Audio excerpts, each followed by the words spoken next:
Jika titik K berada pada paksi X, jadi sekarang ni kita ada macam ni kan. Paksi X ni maksudnya atas garisan X ni. Okey.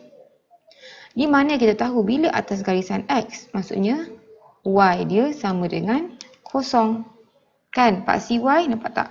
Sebab kita tahu X dengan Y ni bersilang dekat asalan. Okey.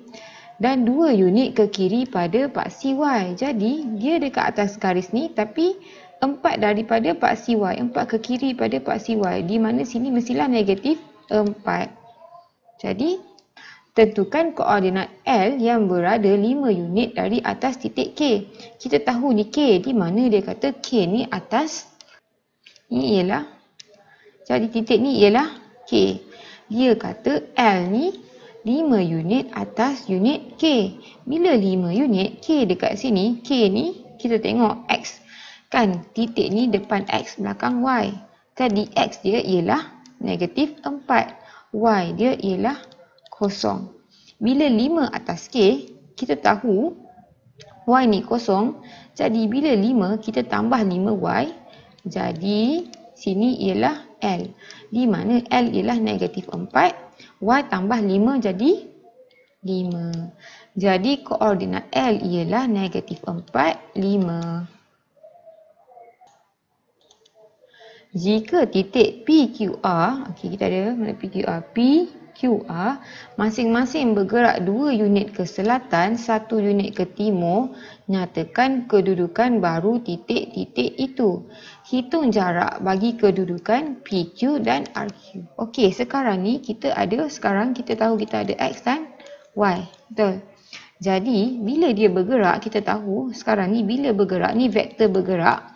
Di mana kita tahu kalau positif X dia gerak ke kanan. Negatif X dia gerak ke kiri. Kalau Y, positif Y dia gerak ke atas. Kalau negatif Y dia gerak ke bawah. Jadi, sekarang ni bila kita tengok 2 unit ke selatan, bila selatan dia gerak ke bawah.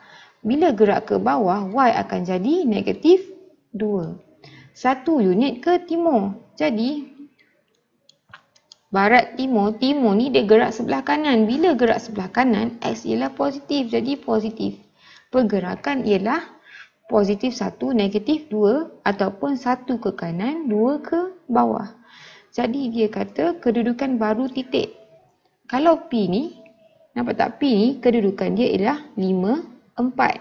Kedudukan X dan Y. Jadi, untuk P ni, kedudukan dia ialah 5. X dia 5. Y dia 4. Jadi, bila dia gerak, kita kena tambah.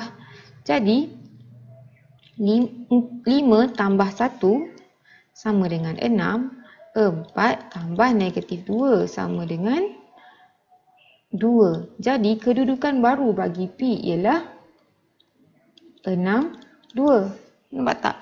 Bila ini ialah pergerakan. Jadi, nak tahu koordinat baru lepas dia gerak, kita ambil kedudukan sekarang, tambah pergerakan baru kita tahu kat mana tempat baru.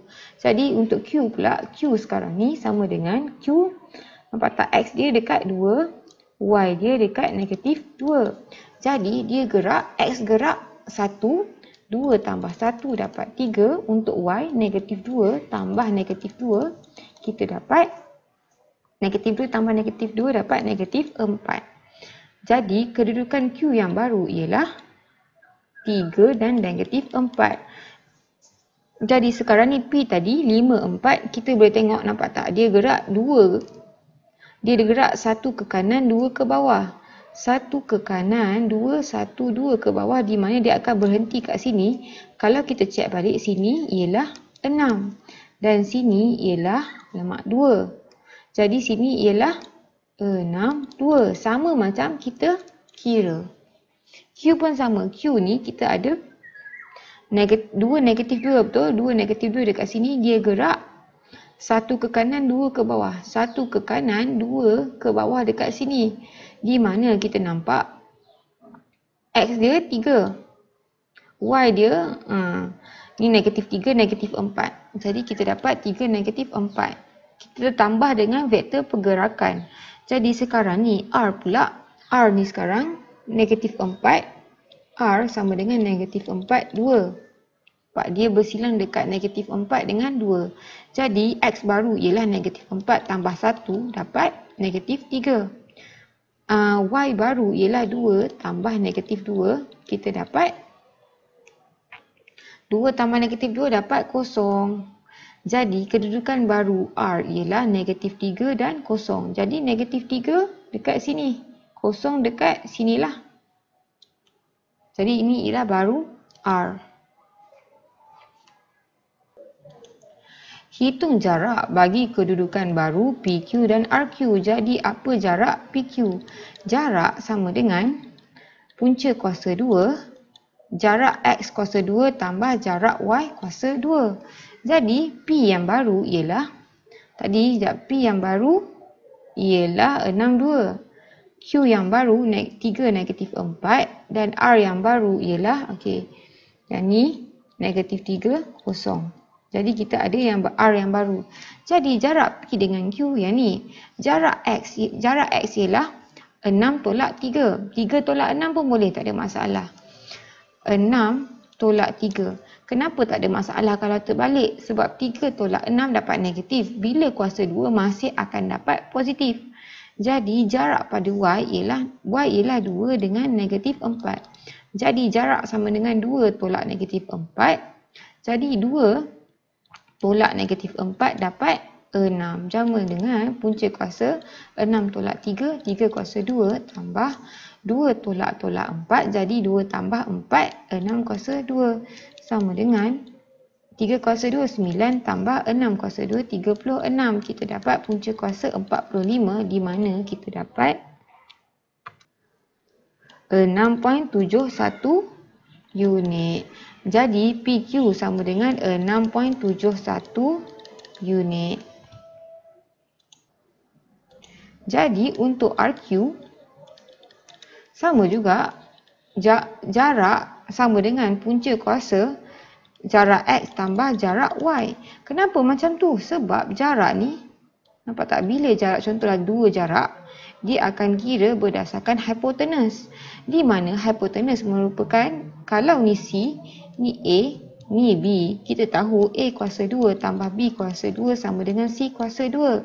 Di mana C kuasa 2 sama dengan, C sama dengan punca kuasa 2. Kuasa 2 bila kita pindah jadi punca kuasa 2. A kuasa 2 tambah B kuasa 2. Jadi dia guna formula ni untuk kira jarak. Sekarang tengok R dengan Q. Jadi R dengan Q dekat sini, nampak R dengan Q. Jadi jarak dia macam ni. Jadi kita kena tahu berapa jarak X, berapa jarak Y untuk kira hypotenuse. Jarak X.